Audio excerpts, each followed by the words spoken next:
Welcome to the Fast Five by Fear and Greed. I'm Michael Thompson, and good morning, Sean Aylmer. Good morning, Michael. Sean, today, in just 5 minutes, we're going to look at the economy, but we're doing it from a slightly unusual angle. Yes, that's right. We talk all the time about the monthly labour force stats, quarterly GDP, inflation figures released by the Bureau of Statistics, but there are a bunch of other indicators that tell us how the economy is travelling, and some of them are a little bit wacky. Economist Stephen Koukoulas joins us. You can find him on Twitter at The Kook. Stephen, do you have a favourite wacky economic indicator? I do, and it's a new favourite because our friends at the Reserve Bank late last year put out this research paper on how to measure financial stress. Now, that's a really important indicator when we've got this rate hiking cycle coming through, house prices are coming down. And so how do we measure financial stress, particularly when it's a lagging indicator?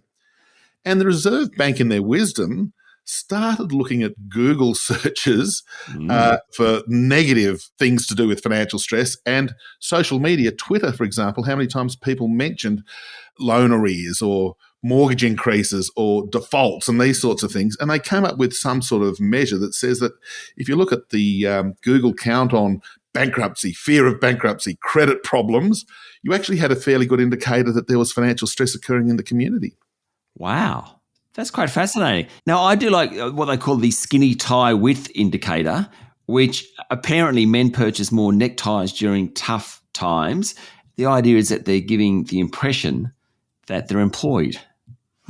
Indeed, that is a good one, and it reminds me of my old cricket coach when, he said, when you turn up to cricket, make sure your whites are perfectly clean. You look fantastic because even if you can't play cricket, look as if you can. That's right. So I dare say that the tie indicator for males is one where, yes, if you're going for a job interview and you sort of turn up scruffy or whatever, when unemployment's low, you'll probably still get the job, but when it's not, that visual impact can have an effect on your employability, I suppose. I mean, there's also the lipstick index, which is kind of the same ilk. It is of the same ilk. You've got to look good, and and it does matter. When you turn up to an interview, you have a shower, you put on a nice shirt at the very least, and for women, you wear the nice lippy and you look good so that you're more inclined to be getting an interview, and then you pass the sort of another test that does matter for a potential employer, whether you're going to get the job or not. Now, the Economist's Big Mac Index may sound somewhat trite, but it's kind of a bit of a tried and true index over many, many years.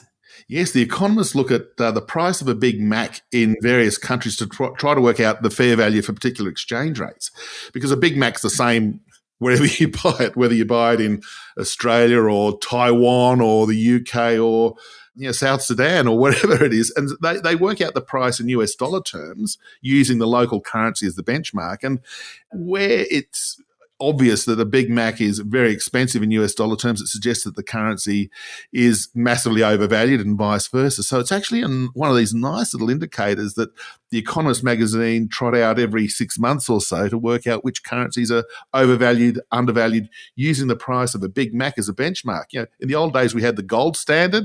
Yep. Now we might have the Big Mac standard for assessing currencies. I'm not sure whether this story is true, but Big Mac there was a Reserve Bank governor called Ian Macfarlane, kind of the Big Mac. And the story goes that he used to be in his Martin Place headquarters and watch container ships come in and out of the harbour, Sydney Harbour, and depending on how weighed down, he'd get an idea on the economy. I'm not sure whether it's true, but it's a good tale. Wouldn't you agree? It's a very good tale, and it reminds me of another one, which is, for anyone who's driven between Melbourne and Sydney, the Marulan truck stop. It's a similar thing to Mr. McFarlane's number of ships and how low in the water they are, but trucks have to stop there for safety reasons and get weighed and checked out on what they're carrying, for example. And so there was this time, the number of trucks that passed through the Marulan truck stop was an indicator of economic activity, because of course if there's lots of trucks carrying boxes and things up and down the freeway, you'd get a fair indicator that activity was strong, and of course if there's not many trucks, it's weak. However, I think that one got pushed to the sidelines because we're moving to a services-based economy more than a goods-based economy. So that one might have faded along with Mr. McFarlane's the level of the waterline on the ships. Waterline, correct. So maybe we'll go back to the Reserve Bank's Twitter feed, do you reckon?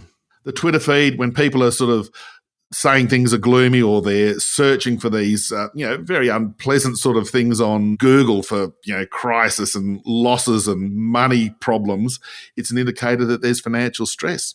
Well, I'll keep an eye on it. Thank you, Stephen, for talking to Fear and Greed. Thank you, Sean. That was economist Stephen Koukoulas. Find him at thekook.com. Michael, now you know where to go to find out what's going on. The lipstick index. If anything, Sean, this conversation just made me paranoid about the messages that I'm sending. If I'm wearing a skinny tie or buying a Big Mac or wearing lipstick, what are people thinking? People like you and Stephen are now drawing kind of conclusions about the economy from me. There's a recession coming. He's got all three. That's right. He's ticked all the boxes. All right, there we go. Thank you very much, Sean. That's it for today. Make sure you hit follow on the podcast. There's a new episode every day, regular business news back from January 16. I'm Michael Thompson, and that was The Fast Five by Fear and Greed.